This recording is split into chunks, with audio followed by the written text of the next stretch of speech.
ano, querido irmão. Frei Gilvander Moreira, da Comissão Pastoral da Terra, lá de Minas Gerais, aqui de trás do celular. Alegria muito grande reencontrar você aqui no 5º Congresso da CPT, né? Para mim foi muito marcante no 3º Congresso da CPT, lá em Porto Velho, Rondônia.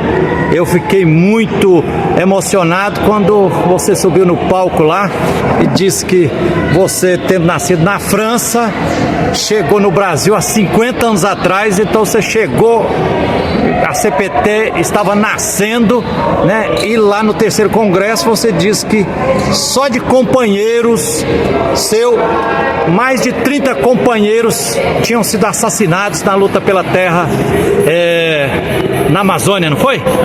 Daquele canto lá da Amazônia Oriental, que se chama o Sudeste do Pará, né? E agora você já completou 80 anos de idade? Eu acabei daqui 2 dias, dia 25 de julho, vou fazer 30 anos de França e 50 de Brasil, porque passei aqui o dia 25 de julho de 1975, o avião que vinha lá de Paris baixou aqui em São Luís. Está no ar mais um episódio do programa Palavra Ética com o Frei Gilvander, um espaço de resistência e esperança, onde ecoa a voz de quem luta por direitos à terra, moradia, preservação ambiental, cidadania e superação de todas as injustiças. Aqui, a palavra ética ganha vida. Cada voz faz a diferença. A gente amplifica os gritos por justiça, os clamores e as reivindicações justas e legítimas dos povos, comunidades e dos movimentos sociais do campo e da cidade. Não desci do avião, tá? Não pisei aí, tá? Para ir até Belém, né? Então cheguei nessa data aqui, a convite, né? Como irmão de uma congregação religiosa, a convite para trabalhar com eles, principalmente com os colonos que estavam chegando da Transamazônica. Por que eu? Né? Porque primeiro eu era da congregação deles, irmão, né? Quer dizer, não era padre, né? Eu trabalhava naquele tempo de operário agrícola, que se chama peão aqui, né? Lá na França, e com os pequenos agricultores lá bem do centro da França, né? Inclusive a minha formação na época era técnico consertador em máquina agrícola, né? Sim, sou filho de agricultor, bisneto de agricultor e etc. Aí vim para cá justamente aquele ano e fui morar com o padre Humberto, né, que me tinha convidado, numa vila que se chamava naquele tempo Vila Palestina, né? Hoje é um município. Isso no Mato Grosso? Bem na beira aonde a Transamazônica passa o Araguaia, né? Que hoje é o Tocantins, do outro lado do rio Araguaia, né? Eu estava enxergando o que se chama hoje de Tocantins, mas eu estava já morando do lado do Pará.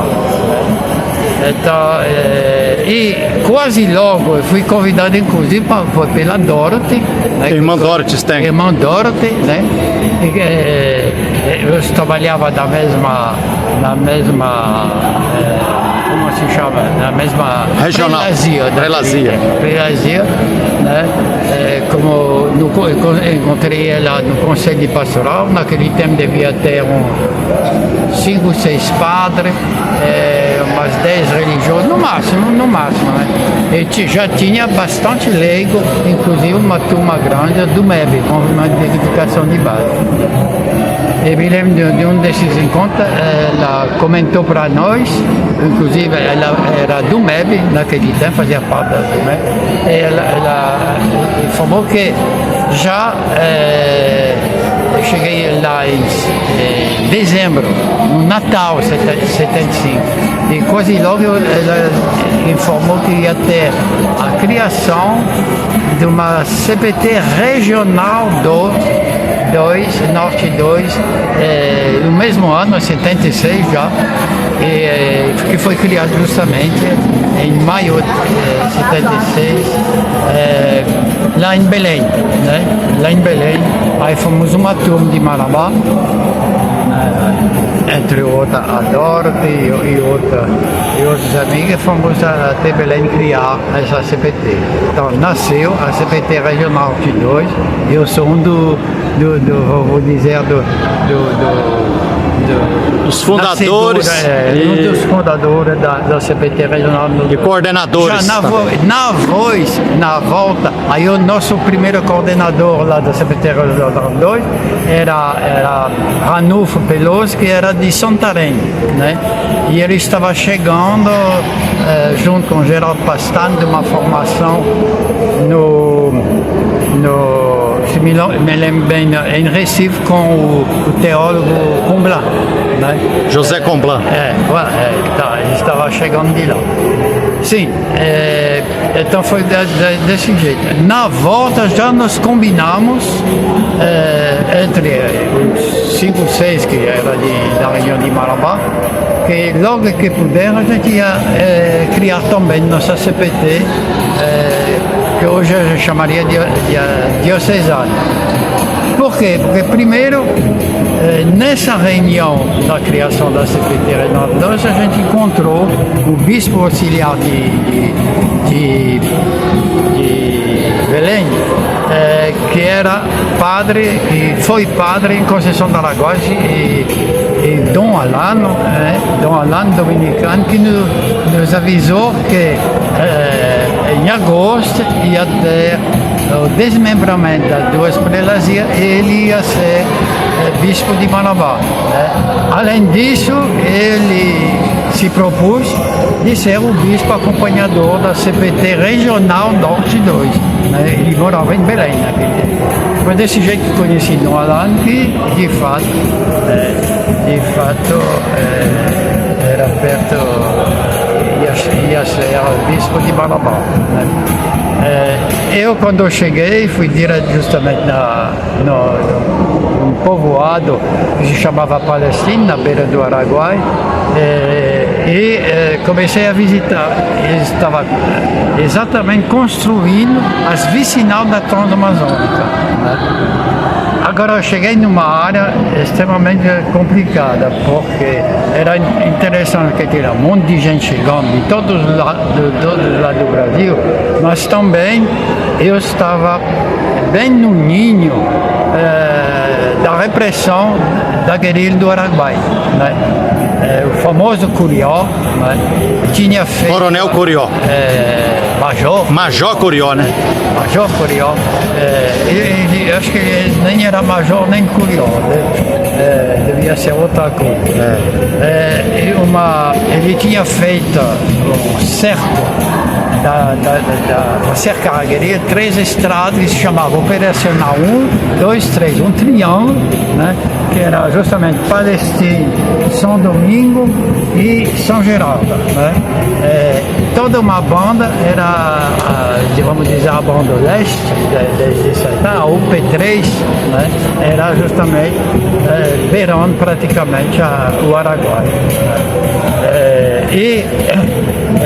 Quase logo que eu cheguei, começou a famosa Guerra dos Perdidos, né? Que aconteceu na beira do Araguaia, lá perto de São Geraldo, onde o padre Malboni foi preso, porque foi lá junto com o Hilário, que está aqui nesse encontro, né, que era seminarista naquele tempo, e filho justamente daquela vila palestina, né? Então foram presos e a gente estava muito preocupado porque não se sabia o que tinha acontecido com eles. Aí foi descoberto depois que ele já estava em Belém e tudo, mas a gente conseguiu saber quando eles passaram lá em Marabá.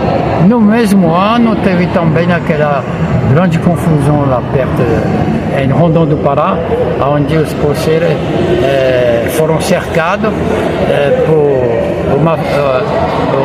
um fazendeiro americano, né?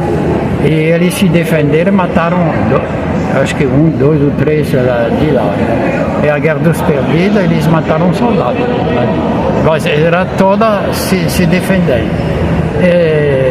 Pouco tempo depois a gente foi acusado, né? Teve um processo militar. Eu me lembro, lá no quartel a gente foi interrogado, né?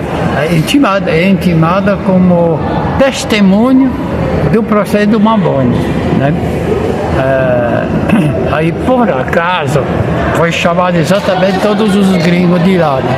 Os 2 padres franceses, 2 freiras. Como é que chamavam os franceses?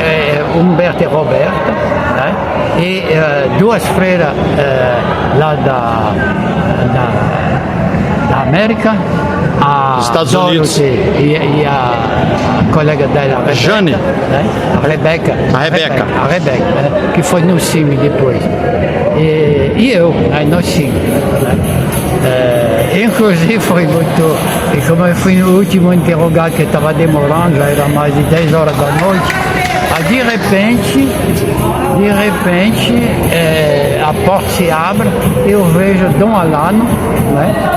Que esse processo foi já em 77.